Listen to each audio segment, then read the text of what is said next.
Assalamualaikum warahmatullahi wabarakatuh. Halo rekan-rekan mahasiswa dan sobat YouTube dimanapun berada, semoga kamu tetap kuat, sehat, dan semangat. Oh ya, sebelumnya perkenalkan nama saya Tri Fatimah. Bersama rekan saya Citra Malinda Sitorus, kami dari kelompok 6 mata kuliah Manajemen Konflik, Prodi Manajemen Pendidikan Islam, Fakultas Ilmu Tarbiyah dan Keguruan. Nah, di sini kami akan membahas beberapa poin penting dari dari tema kami, yaitu mengenai penanganan dan pencegahan konflik. Sebelum lanjut ke video berikutnya, teman-teman yang sudah mampir ke channel ini jangan lupa untuk klik like and subscribe. Nah, sobat kampus, tahu nggak sih bahwa di dalam organisasi sendiri kerap terjadi yang namanya konflik? Nah, konflik dalam organisasi itu bisa terjadi antara individu dengan individu. Individu yang bagaimana? Individu pimpinan juga bisa, maupun individu anggota organisasinya. Konflik juga bisa terjadi antara individu dengan kelompok, atau bisa juga terjadi konflik antara kelompok dengan kelompok yang lainnya. Sementara itu, di dalam dunia pendidikan, konflik juga sudah sering terjadi dan berdampak besar ya bagi lembaga pendidikan itu sendiri dan para anggotanya. Tetapi perlu kita pahami bersama bahwa dari banyaknya konflik yang ada itu, beberapa konflik justru memiliki dampak yang positif juga. Jadi teman-teman, tidak semua konflik yang terjadi di suatu lembaga pendidikan atau di suatu organisasi itu bersifat negatif ya. Karena apabila terjadi konflik di suatu organisasi atau instansi, para anggota ataupun pimpinan dapat mengoreksi diri dari kesalahan tersebut dan dapat menjadi lebih baik dari kesalahan tersebut. Biasanya yang memicu terjadinya konflik itu adanya rasa ketidakpercayaan antara individu satu dengan individu yang lainnya, maupun adanya miskomunikasi atau komunikasi yang kurang baik antar anggota. Konflik sendiri bisa mempengaruhi indikator keberhasilan dalam mencapai tujuan organisasi, karena konflik yang tidak dikelola dengan baik akan menghambat dalam mencapai tujuan yang diinginkan. Oleh karena itulah, perlulah penanganan dan pencegahan konflik. Sebelumnya, teman-teman sudah tahu belum makna dari konflik itu sendiri? Nah, kami di sini mengambil pendapat dari beberapa para tokoh ahli mengenai konflik itu sendiri. Yang pertama, menurut Stepanova dan kawan-kawan, menjelaskan bahwa konflik mencakup kepentingan beragam atau ketidaksetujuan, perselisihan, benturan, kepentingan bersaing atau sekedar masalah. Selanjutnya, Jones menambahkan pula konflik organisasi merupakan pertentangan yang terjadi ketika perilaku orientasi sasaran dari suatu kelompok berbenturan atau terancam oleh sasaran-sasaran kelompok lain. Kemudian lebih luas lagi, si Saiti tahun 2015 berpendapat bahwa konflik ini berkaitan erat dengan motif, tujuan, keinginan, atau harapan dari dua individu atau kelompok yang tidak dapat berjalan secara bersamaan. Nah, konflik ini pada umumnya dilatar belakangi oleh adanya ketidakcocokan, yang pertama, atau perbedaan dalam hal nilai tidak selaras dengan tujuan, status, dan sebagainya. Terlepas dari faktor yang melatar belakangi terjadinya konflik, gejala yang muncul dalam suatu organisasi ketika terjadinya konflik adalah pada saat individu atau kelompok menunjukkan sikap bermusuhannya dengan individu atau kelompok lain, kemudian berpengaruh terhadap kinerja dalam melakukan aktivitas. Nah, itu tadi mengenai pengertian konflik ya. Jadi munculnya suatu konflik ini sendiri pasti akan memberikan keuntungan di satu pihak dan kerugian di lain pihak, atau sebaliknya, yang merupakan dampak dari timbulnya konflik. Berdasarkan manfaatnya dan dampak konflik sendiri terbagi atas dua bagian, yang bersifat fungsional dan yang bersifat disfungsional. Yang bersifat fungsional ini maksudnya yang memberikan dampak positif dan kebermanfaatan bagi organisasi, dan sebaliknya, disfungsional yang memberikan dampak negatif atau merugikan.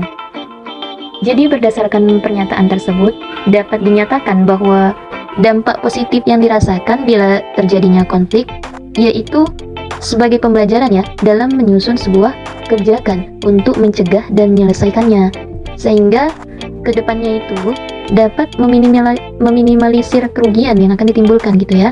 Sedangkan dampak negatif konflik sendiri akan menimbulkan kerugian tentunya, baik bagi organisasi maupun bagi anggotanya. Karena setiap konflik yang terjadi akan membutuhkan biaya ya, perhatian yang besar, guna menemukan solusi yang tepat, baik berupa tenaga dan pikiran, dan dapat membuat terhambatnya pekerjaan atau aktivitas dan kerjasama, hubungan yang baik dalam organisasi. Sementara itu, Sukanto juga mengambil pendapat bahwa dampak yang ditimbulkan dari adanya konflik, yang pertama ada dampak positif, yaitu bertambahnya solidaritas in group. Apabila terjadi pertentangan, maka solidaritas dalam kelompok tersebut akan bertambah erat. Yang kedua, dampak negatifnya hancurnya atau retaknya kesatuan kelompok, yaitu mengakibatkan pecahnya persatuan dalam kelompok. Yang ketiga, perubahan kepribadian antar individu. Yang keempat, hancurnya harta benda dan jatuhnya korban manusia. Dan yang kelima, akomodasi, dominasi, dan takluknya salah satu pihak.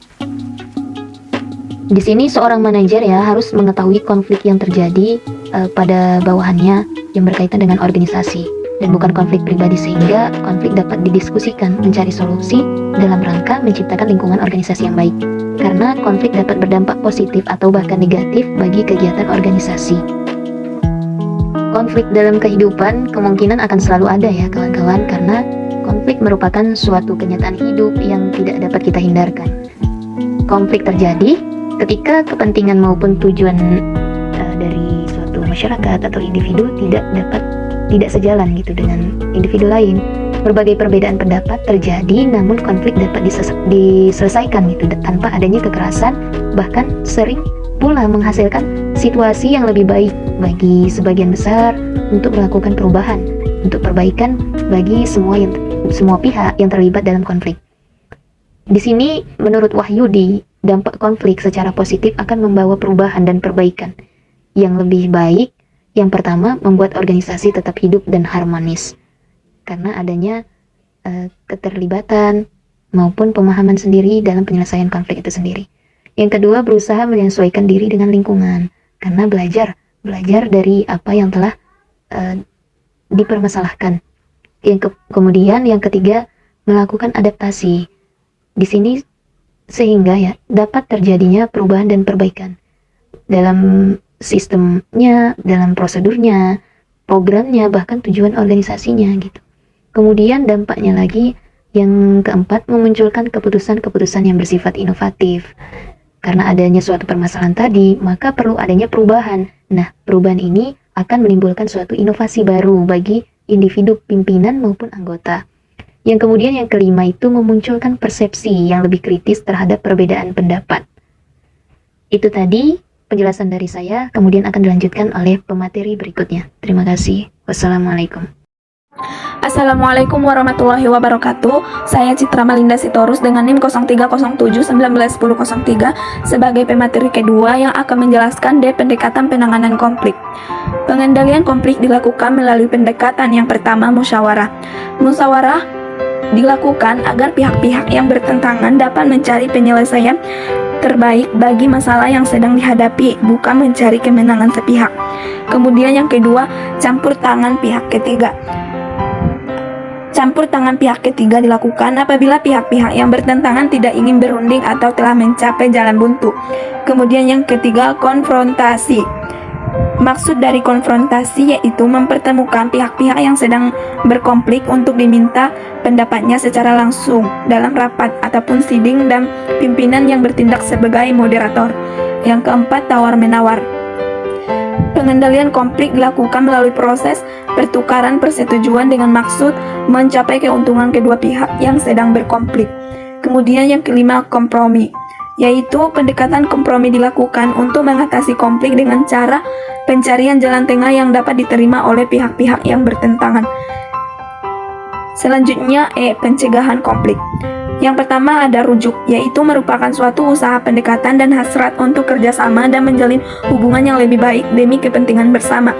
Kemudian yang kedua, persuasi, yaitu usaha mengubah posisi pihak lain dengan menunjukkan kerugian yang mungkin timbul dengan bukti faktual, serta dengan menunjukkan bahwa usul kita menguntungkan dan konsisten dengan norma dan standar keadilan yang berlaku. Kemudian yang ketiga, tawar-menawar, yaitu suatu penyelesaian yang dapat diterima kedua pihak dengan saling mempertukarkan konsesi yang dapat diterima. Dalam cara ini dapat digunakan komunikasi tidak langsung tanpa mengemukakan janji secara eksplisit. Kemudian yang keempat, pemecahan masalah terpadu, yaitu usaha menyelesaikan masalah dengan memadukan kebutuhan kedua pihak. Proses pertukaran informasi, fakta, perasaan, dan kebutuhan berlangsung secara terbuka dan jujur. Menimbulkan rasa saling percaya dengan merumuskan alternatif pemecahan secara bersama dengan keuntungan yang berimbang bagi kedua pihak. Kemudian yang kelima, penarikan diri, yaitu suatu penyelesaian masalah, yaitu salah satu atau kedua pihak menarik diri dari hubungan. Cara ini efektif apabila dalam tugas kedua pihak tidak perlu berinteraksi dan tidak efektif apabila tugas saling bergantung satu sama lain. Terima kasih, itu saja yang dapat saya sampaikan. Wabillahi taufiq walhidayah. Assalamualaikum warahmatullahi wabarakatuh.